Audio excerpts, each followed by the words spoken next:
성도 여러분, 오늘은 기초신앙원리 세 번째 시간입니다.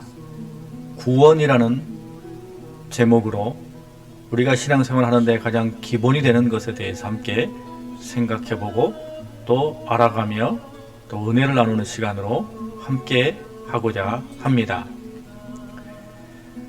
기초신앙원리 세 번째는 구원입니다. 구원의 문제를 이야기할 때 함께 더불어 생각해야 할 것이 죄입니다. 구원은 죄의 문제의 해결과 직결되어 있기 때문입니다. 아담과 하와가 에덴 동산에서 선악과 나무 열매를 따먹음으로 하나님 앞에 범죄하고 그 죄에 대한 심판으로 사망이라는 판결을 받게 됩니다. 그 심판으로 인해 인간에게는 사망이 그리고 죄라는 굴레가 덧입혀지게 되었습니다. 이 죄는 하나님과 결코 가까이 할 수 없기 때문에 우리가 하나님 앞에 다시 나아가고 또 하나님과 온전히 만날 수 있기 위해서는 이 죄의 문제가 반드시 해결돼야 하는 것이요, 이 죄의 문제가 해결되는 것이 곧 구원이다 라고 말씀드릴 수 있습니다. 그래서 오늘 구원에 관한 신앙의 원리를 우리가 함께 생각해 보며 먼저 살펴보아야 할 것은 죄입니다. 로마서 3장 23절에 이렇게 말씀하고 있습니다. 모든 사람이 죄를 범하였음에 하나님의 영광에 이르지 못하더니 라고 말씀합니다. 모든 사람이, 한 사람도 예외가 없습니다. 모든 사람이 다 죄인이라는 것입니다. 혹여 마음속에 나는 법 없이도 살 사람입니다 라고 생각하고 또 그렇게 말하는 사람이 있을지도 모르겠습니다. 여러분 주변에 그런 사람 혹 있지 않습니까? 그러나 성경은 모든 사람이 죄인이라고 말합니다. 모든 사람이 죄인이라는 거예요. 왜냐하면 성경이 말하는 하나님께서 정해놓으신 죄, 이 죄가 두 가지인데 첫 번째 죄는 죄를 짓고자 하는 본성, 이것도 죄라고 하나님은 말씀하십니다. 사람의 마음속에서 죄를 짓고자 하는 열망 혹은 탐욕, 그렇게 하고자 하는 교만, 이 죄짓고자 하는 모든 욕구, 이것이 죄라고 하나님은 말씀하셔요. 그리고 그 죄의 욕구, 본성을 따라서 실제 짓는 죄, 누구를 때리거나 누구의 돈을 빼앗거나 누구의 마음에 상처를 주거나 하는 이 모든 것들이 실제 행하는 죄가 되는 거죠. 하나님께서 정하신 성경에 규정되어 있는 죄는 두 가지입니다. 죄를 짓고자 하는 죄악된 본성, 그리고 그에 따른 행위, 이 두 가지가 다 죄입니다. 그래서 이 세상에 태어나서 설령 그런 사람은 없겠습니다만 정말로 깨끗하고 순결하고 고고하게 살아온 사람이 있다 할지라도 그가 실제 행위로 지은 죄가 하나도 없다 할지라도 무슨 죄는 있어요? 마음 깊은 곳에 죄 짓고자 하는 열망이라는, 죄 짓고자 하는 본성이라는 죄는 여전히 있는 것입니다. 누군가의 물건을 훔치고 싶은 생각이 머릿속으로 스쳐 지나갔지만 그걸 실제 하지는 않았어요. 행동으로 옮기지 않았어요. 그러나 그와 같은 생각들이 지나갔잖아요. 자기 자신이 도무지 제어할 수 없는 순간순간 불쑥불쑥 솟아나는 온갖 다양한 죄짓고자 하는 열망들은 제어할 수 없습니다. 그와 같은 것들이 사람의 심령 속에 있다는 거지요. 이 죄의 본성을 하나님은 죄라고 말씀하시고요, 이 죄의 본성은 거룩하신 하나님과는 함께 할 수 없는 것입니다.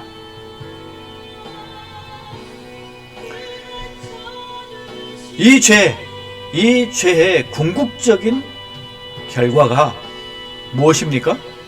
영원한 지옥의 고통입니다. 아담과 하와가 죄를 짓는 것으로 말미암아 인간에게 사망이라는 죄의 판결이 내려지잖아요. 육체적인 죽음을 의미합니다. 그런데 이 육체적인 죽음으로 끝나는 게 아니라 육체적인 죽음 이후에 지옥으로 떨어져 영원한 고통을 겪는 진짜 사망의 고통이 있다는 것입니다. 진짜 영적인 죽음의 고통, 지옥의 고통이 영원히 있다는 거예요. 여러분 생각해 보십시오. 하나님께서 죄의 값으로 사망을 선고하셨는데 육체적인 사망으로 끝난다면 그거 두려워할 사람이 얼마나 될까요? 그렇지 않습니까? 그런데 죽음 이후에 사실은 진짜 죽음, 영원한 지옥에서의 고통이 있다는 것, 이것이 정말 두려운 일이죠. 히브리서 9장 27절에 이렇게 말씀하십니다. 한 번 죽는 것은 사람에게 정해진 것이요 그 후에는 심판이 있으리니. 죽음 이후에 진짜 하나님의 심판이 남아있다는 것이죠. 그 진짜 심판은 죄로 죽은 사람을 영원한 지옥으로 가게 하는 하나님의 최종적인 판결입니다. 그래서 죄의 문제가 해결돼야 된다는 거예요. 우리에게도, 우리 자신도 이 죄의 문제가 해결되기를 열망할 수밖에 없어요. 육체적인 죽음으로 끝난다면 그냥 이 세상에 어떻게 조금 살아도 괜찮겠죠. 그러나 육체적인 죽음 이후에 영원한 지옥의 형벌이 영원히 남아있으니 누구나도 이것을 안다면 이 죄의 문제가 해결되기를 원할 수밖에 없습니다. 또한 인간이 죄로 말미암아 육체적인 사망의 나락으로 떨어졌을 뿐만 아니라 실낙원을 했을 뿐만 아니라 그 죄의 값으로 말미암아 이제 지옥에서 영원히 고통받는 진짜 죽음의 나락으로 떨어질 것이라는 것을 우리 하나님도 아셔요. 그래서 하나님께서 가만히 계실 수가 없으신 거예요. 사랑의 하나님께서, 우리를 자기의 형상대로 만드신 그 하나님께서, 우리를 책임지시겠다고 마음에 작정하신 그 하나님께서 가만히 계실 수 없는 거죠. 그래서 구원의 여정, 구원의 섭리가 하나님으로부터 시작되는 것입니다. 자, 이 죄에는 몇 가지 특징이 있습니다. 첫 번째, 죄는 오염성이 있습니다. 죄가 사람에게서 나오면 그 사람을 더럽게 만들어요. 그 사람을 오염시켜 버립니다. 내가 어떤 악한 마음, 작은 생각, 그것을 들춰내고 그것으로 내 안에서 나왔습니다.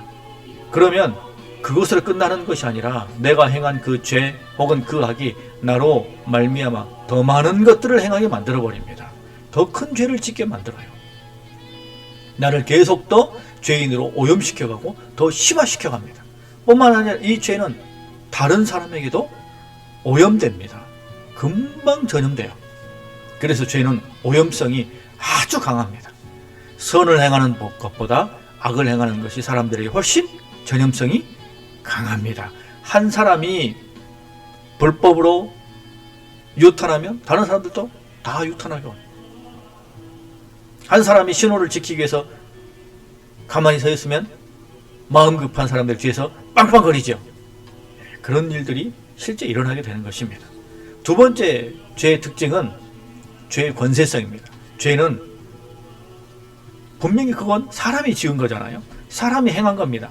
그러면 죄가 사람의 손에 있는 게 아니라 여러분 놀랍게도 그 죄를 행하게 되면 그 행한 죄가 사람을 얽어매 버립니다. 죄를 범하는 자마다 죄의 종이라 그 죄에 묶이게 되고 눈치를 보게 되고 움츠려 들게 됩니다. 그 죄에 끌려다니게 돼요. 죄는 권세가 있습니다. 그래서 우리를 얽어매 버립니다. 뿐만 아니라 죄는 형벌성이 있습니다. 당연히 형벌이 있죠. 말씀드린 것처럼 죄의 값은 사망입니다. 이 사망은 육체적인 죽음뿐만 아니라 영적인 죽음도 의미해요. 그래서 영원한 지옥의 형벌까지 이어지게 되는 것입니다. 그래서 심각한 거예요. 그리고 죄의 분리성, 이거는 이 죄를 지음으로 말미암아 우리가 누구와 격리돼요? 하나님과 분리됩니다. 하나님과 떨어져 버려요. 원래 하나님은 우리를 당신의 형상대로 만드셨어요. 우리를 에덴 동산에 두셨습니다. 우리로 말미암아 하나님이 영화롭게 칭송받기를 기뻐하셨어요. 그런데 인간이 죄를 지음으로 말미암아 거룩하신 하나님과는 함께 할 수 없게 되고 맙니다. 분리되고 말아요. 이 분리성, 하나님과의 분리성, 이것이 엄청난 상처와 아픔을 인간에게 줍니다. 공허함이 있고요. 채워지지 않는 어떤 그 갈등이 있고요. 내 안에 선한 것은 있으나 내 실제 행하는 것은 악을 행하는 그런 괴리되는 어떤 온갖 잡다한 복잡한 문제들이 생겨나게 됩니다. 하나님께로부터 떨어짐으로 말미암아 죄의 분리성이 이와 같습니다. 죄의 값으로 말미암아 천국, 지옥으로 떨어져 버리는 이와 같은 이 처참한 현실이 있다면 반대가 있겠죠. 그 자리로 끌어올리기 위해서 잃어버린 에덴 동산 그 낙원으로 다시 끌어올리기 위해서 죄의 문제가 해결되어지고 영원한 사망의 자리에서 영원한 생명의 자리로 영원한 복의 자리로 하나님의 나라로 다시 하나님의 품으로 이와 같이 돌아갈 수 있게 하는 것이 구원의 섭리입니다. 이 구원은 그래서 사죄의 은총에서부터 시작되는 거예요. 너희는 마음에 근심하지 말라. 하나님을 믿으니 또 나를 믿으라. 내 아버지 집에 거할 것이 많도다. 그렇지 않으면 너희에게 일렀으리라. 우리 주님께서 우리를 위해 천국을 예비하신다는 것입니다. 여러분, 죄의 문제, 나의 죄의 문제, 내가 지금까지 지은 죄의 문제, 내가 어떻게 해결할 수 있습니까? 해결할 수 없습니다. 내 죄의 값이 내가 얼만큼 죄를 지었느냐에 상관없이 내가 단 하나라 아주 작은 죄라도 지었다면 그 죄의 값은 이 세상에서의 육체적인 사망이요, 영적으로는 영원한 지옥 형벌을 뜻합니다. 그 죄의 값을 내가 어떻게 상쇄시키거나 대체시킬 만한 어떤 그만한 가치 있는 것을 내가 가지고 있는 것이 있습니까?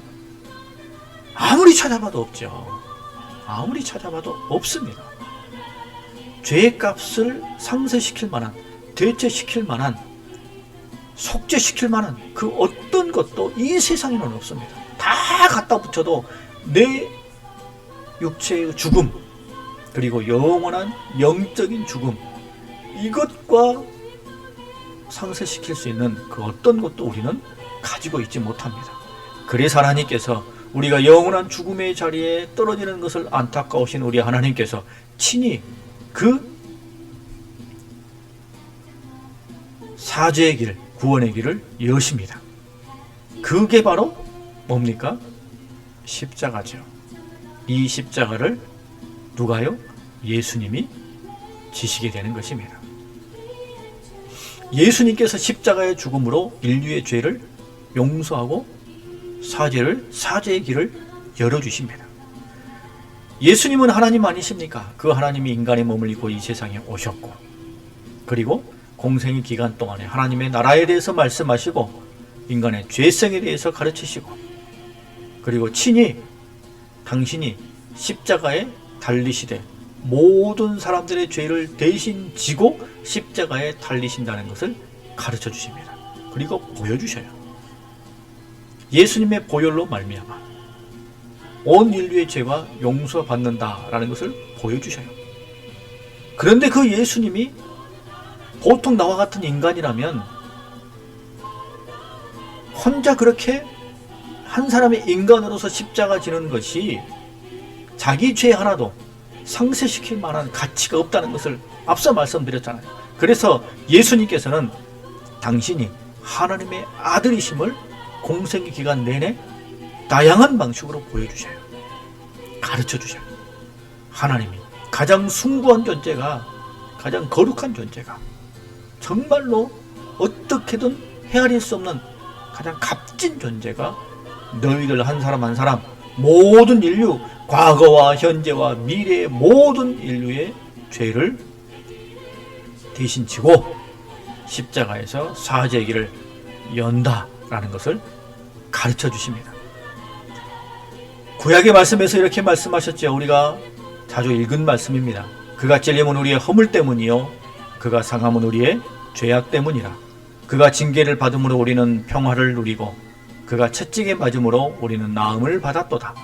우리는 다 양 같아서 그릇 행하여 각기 제 길로 갔거늘 여호와께서는 우리 모두의 죄악을 그에게 담당시키셨도다. 아멘. 하나님께서는 우리 모두의 죄와 악, 이 모든 것을 예수님께 전가하셨습니다. 그리고 십자가 죽으심을 통해 보혈과 그 살의 찢김을 통해 우리에게 사죄의 은총을 열어주시고 영원한 생명의 길을 열어주십니다. 예수님께서 십자가에 달리시죠. 손에 못이 박히고 발에 못이 박힙니다. 여러분, 손에 못이 박히고 발에 못이 박혔다고 사람이 쉽게 생명을 잃을 수 있을까요? 그렇지 않을 것 같죠? 예. 그래서 어떤 역사 자료에는 십자가 형벌에 처한 사람이 십자가에 6일 동안 매달려 있었다. 혹은 48시간 매달려 있었다. 이런 기록들이 있다고 합니다. 서서히, 사실 이 십자가형은 서서히 극심한 고통 속에서 서서히 그렇게 죽게 만드는 형벌이라는 거예요. 궁극적으로는 십자가에 이렇게 매어 달리게 되면 상체가, 몸이 밑으로 축 처지기 때문에 이 횡격막이 폐를 자꾸 짓눌러서 숨쉬기가 어려워진다는 거예요. 그래서 그 숨을 쉴 수 있기 위해서 다리에 힘을 주고는 몸을 위로 밀어 올려야 되잖아요. 그래야 숨을 쉬잖아요. 그러다가 또 지치고 힘이 빠지면 몸이 축 처지고 두 팔은 매달려 있으니 횡격막은 또 폐를 누르게 되고 그런 고통 속에서 서서히 죽어간다는 겁니다. 그래서 우리가 성경에 읽어보면 예수님은 특별히 예상보다 빨리 돌아가셔서 다리뼈를 분지르지 않았다라는 성경 말씀이 있잖아요. 그 의미를 이제 조금 이해하시겠죠. 다리뼈를 분지르게 되면 자기 몸을 위로 밀어 올리지 못합니다. 그러면 숨을 못 쉬게 되잖아요. 그렇게 극심한 고통 속에서 우리 주님께서는 우리의 죄를 대신 담당하셨습니다.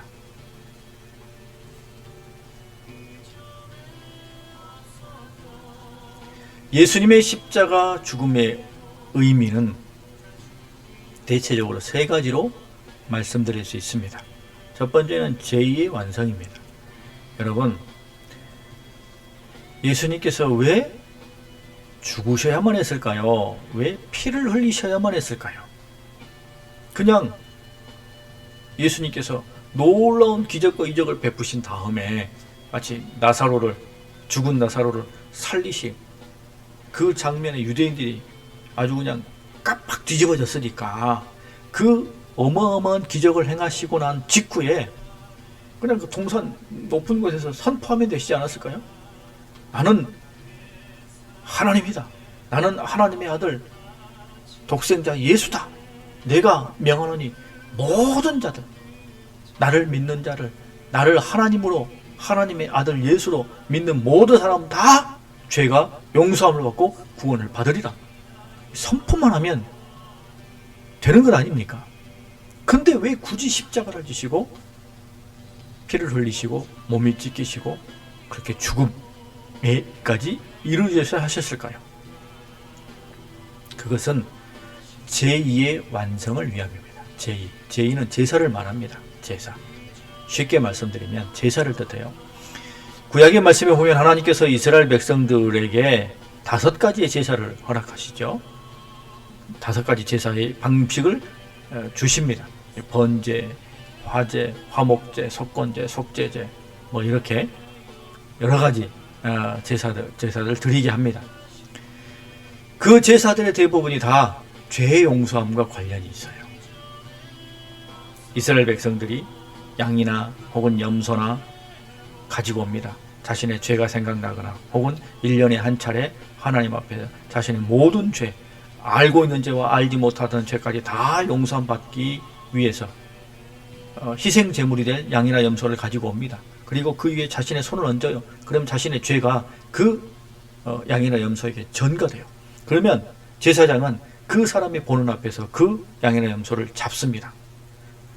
피를 뽑고 뼈를 부러뜨리고 각을 뜨고 해서는 피는 뿌리고 그 희생제물은 불 위에서 태웁니다. 그것을 보면서 내가 죄로 말미암아 저렇게 죽을 존재다 라는 것을 깨달을 뿐만 아니라 나를 대신해서 이렇게 생명이 피를 흘리는 것을 통해 내가 사죄함을 얻는다 라는 것을 분명히 깨닫게 합니다. 확신의 시그널을 주는 거죠.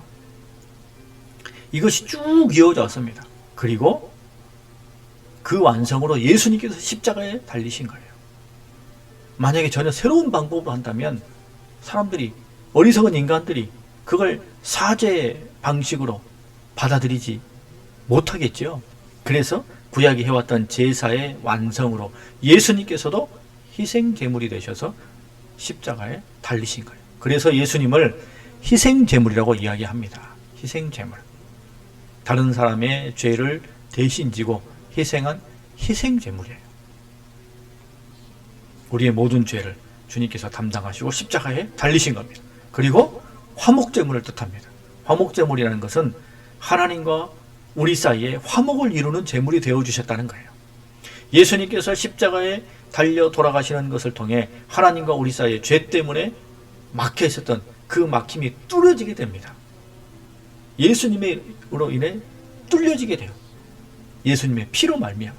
그래서 하나님과 우리 사이에 다시금 화목이 이루어지게 되었다. 그와 같은 일을 감당하셨다 해서 화목제물이라 라고 이야기합니다.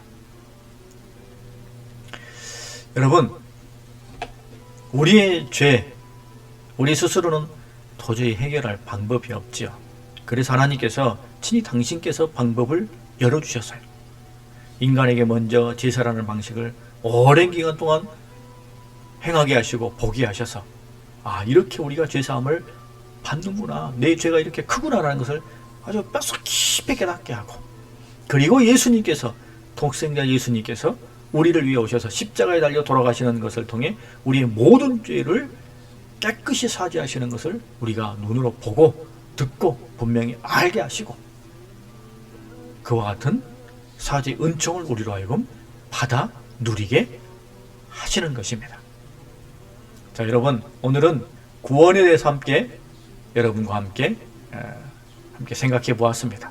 구원은 죄의 문제를 해결하는 것이 곧 구원이지요. 그래야 하나님께 갈 수 있습니다. 그 죄의 문제는 예수 그리스도 십자가에서의 보혈, 이것을 통해 우리에게 죄의 문제가 해결되고 사죄의 은총을 허락하시고 하나님께 나아가는 놀라운 구원의 길이 열려졌다라는 사실을 여러분 우리 마음속에 늘 되새기시면서 주님 안에서 건강한 믿음의 길 함께 걸어가시는 우리 모두가 될 수 있기를 바랍니다. 여러분 수고하셨습니다. 감사합니다.